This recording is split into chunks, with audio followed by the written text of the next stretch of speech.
قیام کا خواب دیکھا۔ اس تحریک کے بانی تھیوڈور ہیزل تھے، جنہوں نے 1896 میں دی جیوش اسٹیٹ کے نام سے ایک کتاب لکھی، جس میں انہوں نے فلسطین میں ایک یہودی ریاست کے قیام کا مطالبہ کیا۔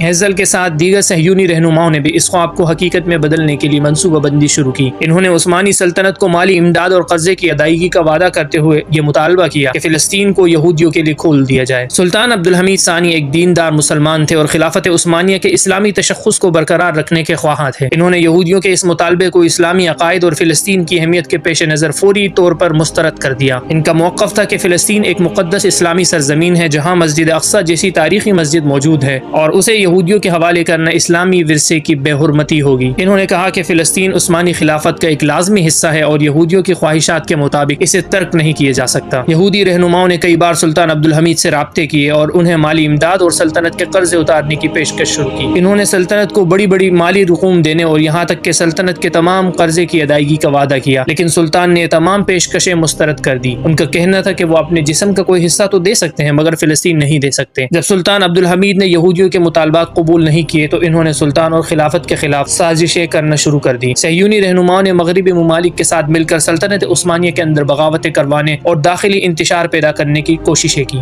ان سازشوں کے نتیجے میں 1908 میں نوجوان ترک تحریک نے ایک انقلاب برپا کیا جس میں مغربی اور یہودی طاقتوں کا بڑا ہاتھ تھا۔ اس انقلاب کے بعد 1909 میں سلطان عبدالحمید کو معزول کر دیا گیا۔ یہود کی جانب سے اس انقلاب کی حمایت دراصل عثمانی سلطنت کے خاتمے کی راہ ہموار کرنا